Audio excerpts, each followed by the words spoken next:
Good evening, students. Welcome back. So, today we are going to learn about magnetic moment, and this topic is very important for class 12th because HP board एक next series में यहाँ से question definitely डालता है that you have to find out the magnetic moment of a particular ion. आपके पास दिया होगा और आपको कैलकुलेट करने के लिए बोल देंगे।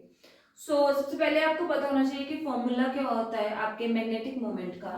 तो जब कभी भी मैग्नेटिक मोमेंट निकालना है उसका एक सिंपल सा फॉर्मूला होता है जो कि इजीली लर्न हो जाता है, that is magnetic moment is equal to under root N plus 2। This is the general formula to calculate the magnetic moment. साथ में इसके एक और लिख जाते term Bohr magneton. So this is formula to calculate the magnetic moment of किसी भी ion का।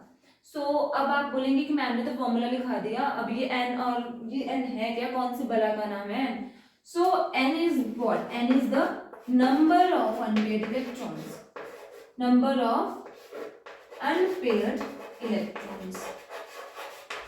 एन क्या है? एन आ जाएगा आपका नंबर ऑफ अनपेयर्ड इलेक्ट्रॉन, कि एक ऑर्बिटल में कितने नंबर ऑफ अनपेयर्ड प्रेजेंट हैं। जितने अनपेयर्ड होंगे इलेक्ट्रॉन वो वैल्यू आप यहाँ पे पुट करोगे और इजीली आपका मैग्नेटिक मोमेंट कैलकुलेट हो जाएगा। ओके, सो इसी के लिए अब हम एनसीईआरटी का एक सिंपल सा क्वेश्चन देख लेते हैं, मतलब एनसीईआरटी फॉलो करते हैं तो उसका एक सिंपल सा क्वेश्चन देख लेते हैं। ये रेज कर रही हूँ फिलहाल। तो एनसीईआरटी में एक क्वेश्चन था that you have to calculate the magnetic moment of a divalent ion. आपको बोला है कि आपको कैलकुलेट करना है मैग्नेटिक मोमेंट किसका, एक आपके पास डायवैलेंट आयन है, बोला कोई डायवैलेंट आयन जिसका एटॉमिक नंबर, आपके पास एटॉमिक नंबर दिया हुआ है 25 और आपको बस ये दो चीजें बोली है कि उसका एटॉमिक नंबर 25 है और वो एक डायवैलेंट आयन है।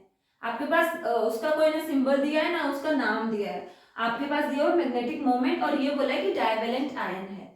डायवैलेंट आयन मतलब उस पर 2 पॉजिटिव चार्ज होगा, राइट? पता लग गई भाई, एक चीज सॉल्व कर ली कि उस पर 2 पॉजिटिव चार्ज होगा। दूसरी चीज ये कि उसका एटॉमिक नंबर है 25। अब जिसको देख लो, आपको अगर बोर आपका मैग्नेटिक मोमेंट का क्वेश्चन सॉल्व करना है तो तीन चीजें तो आपको पता होनी चाहिए। First one is the formula to calculate the magnetic moment. Second one की एन क्या भला है भाई, एन है क्या? जिसको पता होगा एन है क्या वो कर लेगा, क्योंकि N is number of unpaired electron. चलो, एन नंबर ऑफ अनपेयर्ड होते हैं भाई, वो निकालने भी पड़ेंगे और जिसको आते होंगे वही निकाल पाएगा, ठीक है। और आपको पता होना चाहिए एटॉमिक नंबर। मैं एक सलाह देती हूँ, 30 तक तो रट लेना, 30 तक तो रट लेना एटॉमिक नंबर। बाकी आगे तो चलो किस्मत की बात है, बट 30 तक रट लेना बिल्कुल। चलो 25 अब मैं बता देती हूँ एटॉमिक नंबर ऑफ 25, जिनको पता होगा उन्होंने कर लिया होगा। एटॉमिक नंबर ऑफ 25, उसका एटॉमिक नंबर जो 25 होता है मैंगनीज का, जिसको रिप्रेजेंट करते हैं Mn से। और हमारे पास दिया डायवैलेंट आयन, डायवैलेंट आयन मतलब Mn2 पॉजिटिव। चलो भाई, इतना तो हिंट दे दिया था कि 25 एटॉमिक नंबर होता है। इलेक्ट्रॉनिक कॉन्फ़िगरेशन हो जाएगी 3d5 4s2। ये इसकी इलेक्ट्रॉनिक कॉन्फ़िगरेशन होगी। बनाओ ऑर्बिटल लाइक दिस, 1 2 3 4 5 और एक ये, तो दिस इज व्हाट 3d और ये 4s। अभी हम निकाल रहे हैं n, that is the number of unpaired electron. 3d 5 है तो पुट करो 1 2 3 4 5 और 4s2। बट ये होगी सिर्फ Mn की, बट हम करेंगे Mn2 positive, that mean 2 electron निकल जाएंगे और वो जो 2 इलेक्ट्रॉन निकलते हैं वो निकलेंगे s ऑर्बिटल से। यहां से निकाल दो, जब यहां से निकाल दिया तो कुछ ऐसे आएगा 1 2 3 4 5 और ये बच जाएगा वैकेंट। भाई देखो अब कितने अनपेयर्ड इलेक्ट्रॉन बच गए, टोटल बच गए 5 अनपेयर्ड इलेक्ट्रॉन दिख रहे हैं ना इस ऑर्बिटल में। 3d में टोटल 5 अनपेयर्ड इलेक्ट्रॉन बच गए।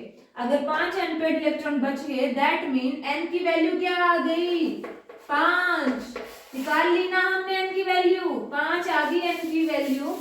अब जिसको मैग्नेटिक मोमेंट का फॉर्मूला पता है वो तो कर लेगा क्योंकि उसने n निकाल लिया। क्या फॉर्मूला होता है? Magnetic moment is equal to n plus 2, right? अब इसमें पुट करेंगे वैल्यूज n की। n is what? n is equal to 5 put करो value Bohr magnetron is equal to sorry magnetic moment is equal to n is 5 plus 2 right. चलो solve करो equal to non medical वाले easily solve कर लेंगे but don't worry medical वाले भी कर सकते हैं। करो करो 5 into 7 because 5 plus 2 7 magnetic moment is equal to 35। अगर यहाँ तक भी करोगे तब भी यू गॉट योर 1 मार्क अगर आपको डायरेक्ट 1 वर्ड में क्वेश्चन आया है। बट अगर आपको पॉइंट्स में दिया है एमसीक्यू में तब क्या करोगे, तब सिंपल सा ट्रिक है याद रख लो 6 6 36 होता है बट यहाँ क्या है अंडर रूट 35 तो आप 5.9 लिख लो सीधा सा। So that is what 5.9 Bohr magneton is the magnetic moment of your what Mn2 positive. So you have to अगर आपको कभी भी मैग्नेटिक मोमेंट निकालने का क्वेश्चन आता है तो आपको तीन चीजें ध्यान में रखनी है। एक तो आपको मैग्नेटिक मोमेंट का फॉर्मूला आना चाहिए, दूसरी आपको n is the number of unpaired electron तो उसको वो आपको अनपेयर्ड इलेक्ट्रॉन्स निकालने आना चाहिए, आपको एटॉमिक नंबर लर्न होना चाहिए, आपको सिंबल तक याद होना चाहिए जितने भी आपके एलिमेंट्स होते हैं 30 तक तो एटलीस्ट कर लेना क्योंकि ये आपको बहुत आसानी रहेगी। क्योंकि कई बार एग्जामिनर का ना थोड़ा अब एग्जामिनर भी थोड़ा टफ डालता है कई बार पेपर, तो कई बार वो सिंबल डाल देता है, कई बार एटॉमिक नंबर डाल देता है जैसे यहाँ किया था। So be prepared and this is all about your magnetic moment and by using this formula you can easily calculate the magnetic moment of any ion. So I hope you understood it very well, chalo little well. So please if you like my video please share subscribe to my YouTube channel and if there is any doubt please ask in the comment box. Thank you.